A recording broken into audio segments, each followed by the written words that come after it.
بسم الله الرحمن الرحيم আসসালামু আলাইকুম রহমতুল্লাহি ওয়া বারাকাতুহু। এক ভাই প্রশ্ন করেছেন সালাতু তাসবিহ বিষয়ে, এটা পড়া যাবে কি যাবে না, আর পড়লে এটা কি জামাতে পড়া যাবে কি যাবে না। তাই বলি, সালাতু তাসবিহ এই নামাজটির মতো বিতর্কিত নামাজ আমার নজরে এ পর্যন্ত পড়েনি। বিশেষ করে উলামায়ে দ্বীন বিতর্ক করেছেন, এরকম নামাজ আমার নজরে পড়েনি। যেমন সবাই বলছে 100 রাকাতের নামাজ, ওটা তো সব জালিয়াত। বড় বড় আলেমরা বলছেন জাল নামাজ, এবং জালিয়াতরা এসব নামাজ পড়ে, জালিয়াতিরা আর বিদাতিরা। কিন্তু এই নামাজ, এই সালাতু তাসবিহের নামাজ, এখানে দেখা গেছে বড় বড় উলামায়ে দ্বীন ইখতিলাফ রয়েছে। আর ইখতিলাফটা হওয়ার কারণ হলো এর হাদিসকে কেন্দ্র করে।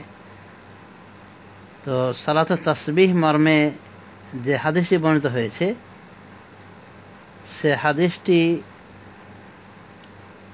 আবু দাউদ, তিরমিজি, ইবনে মাজাহ প্রমুখ বর্ণনা করেছেন।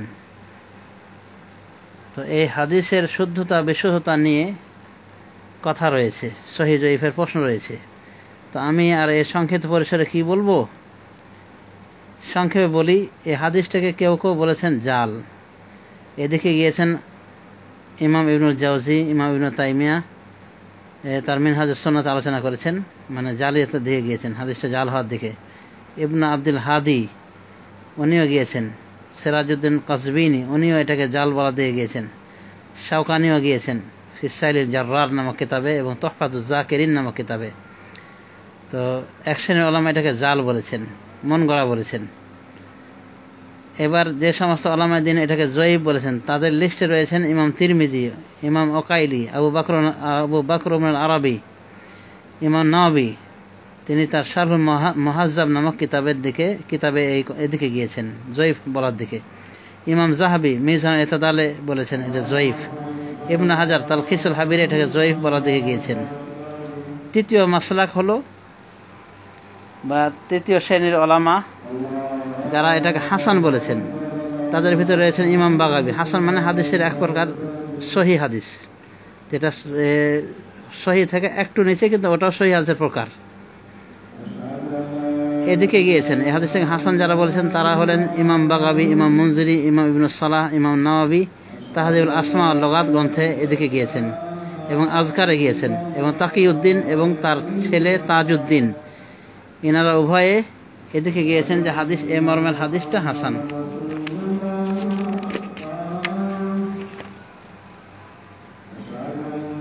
ইবনে হাজার হাসান বলার দিকে গিয়েছেন আমালুল আজকার নামক কিতাবে, এবং আল খেসাল মুকাফফারা নামক কিতাবে। ইমাম সুয়ুতি এদিকে গিয়েছেন তার কোন কোন কিতাবে, এবং ইমাম মুসলিমের কিছু কথা আছে যেটা প্রমাণ করে যে হাদিসটি হাসান তার নিকটে, মানে সালাতু তাসবিহ হাদিসটি হাসান। চতুর্থ পর্যায়ে যে যারা এই হাদিসটিকে সহিহ বলেছেন, তাদের ভিতর আছেন ইমাম আবু দাউদ, আবু আলী ইবনুস সাকান, ইবনে মান্দা, হাকিম, আবু বকর আল আজুরি, আবু বকর ইবনে দাউদ, আবু মুসা আল মাদিনী, আদ-দাইলামি, আল খাতিব আল বাগদাদি, আবু সাদ সামানি, আবুল হাসান ইবনুল মুফাদ্দাল, আবু মুহাম্মদ আব্দুর রহিম আল মিসরি, যিনি মুনজিরির ওস্তাদ ছিলেন, ইমাম মুনজিরির, সিরাজউদ্দিন আল বালকিনি, সালাহুদ্দিন আল আলাই, বদর আজ-জারকাশি, আবু নাসিরউদ্দিন আল দিমাশকি, ইবনে হাজার আল আসকালানি, সুয়ুতি, জুবাইদি, এবং সর্বশেষ হলেন মুহাদ্দিসুদ দিয়ার আশ-শামিয়া, সিরিয়ার বড় মুহাদ্দিস, বরং সারা দুনিয়ার বড় মুহাদ্দিস আশ-শাইখুল আলবানী রাহিমাহুল্লাহুল জামি, রাহমাতুল্লাহি আলাল জামি ওয়া রাহিমাহুল্লাহু জামিআন। তাহলে বুঝতে পারলেন কারা হাদিসটাকে জাল বলেছেন, কারা জয়ীফ বলেছেন, কারা সহিহ বলেছেন, কারা হাসান বলেছেন। এমনকি দেখা যায় একই ইমাম কোন সময় হাসান বলেছেন, কোন সময় সহিহ বলেছেন। তো এটা কথা কাছাকাছি।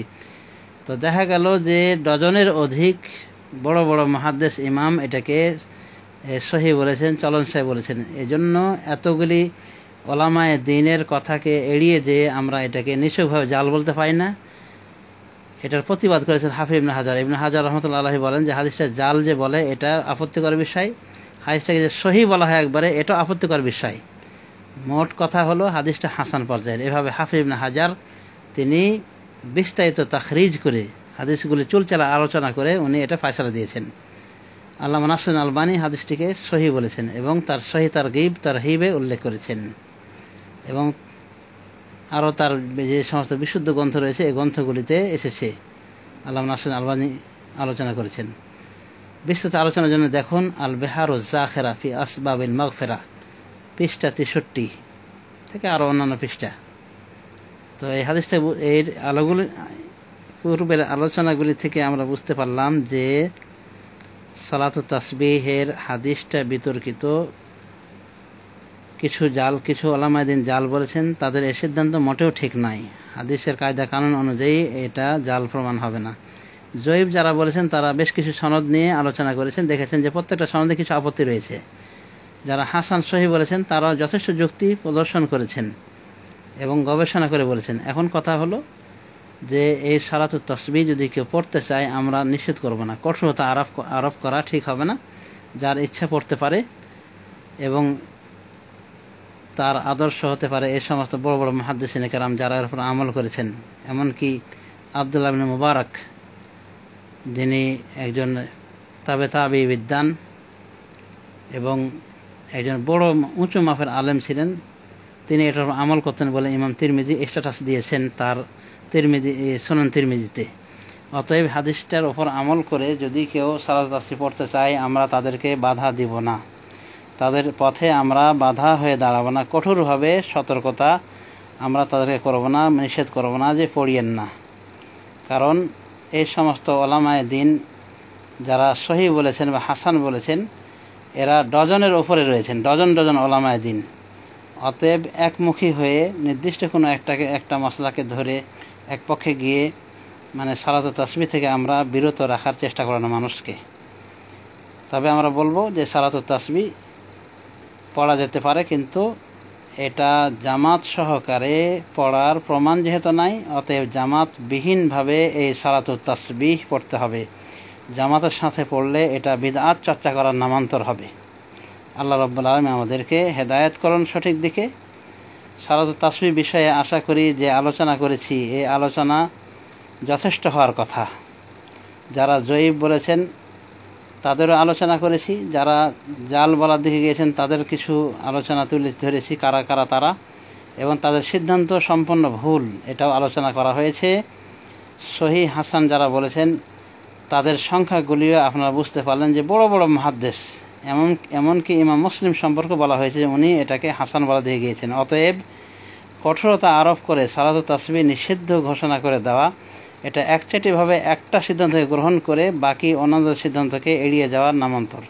সুতরাং কঠোরতা না করে আমরা বলবো যার ইচ্ছা এই সালাতুত তাসবিহ পড়তে পারে, তবে এককভাবে জামাতবদ্ধভাবে পড়া চলবে না। আশা করি বুঝতে পেরেছেন। সালাতুত তাসবিহের নিয়ম বিষয়ে যেহেতু বলা হয়নি, অতএব এই বিষয়ে আলোচনা করতে গেলাম না, আলোচনা লম্বা হয়ে যাচ্ছে এমনি। আল্লাহ রাব্বুল আলামিন আমাদের সবাইকে সৎকর্মশীল হওয়ার তৌফিক দান করুন। আল্লাহুম্মা আমিন। সাল্লাল্লাহু আলা নবিয়্যিনা মুহাম্মদ ওয়া আলা আলিহি ওয়া সাহবিহি ওয়া সাল্লামা তাসলিমান কাসীরান ইলা ইয়াউমিদ্দিন।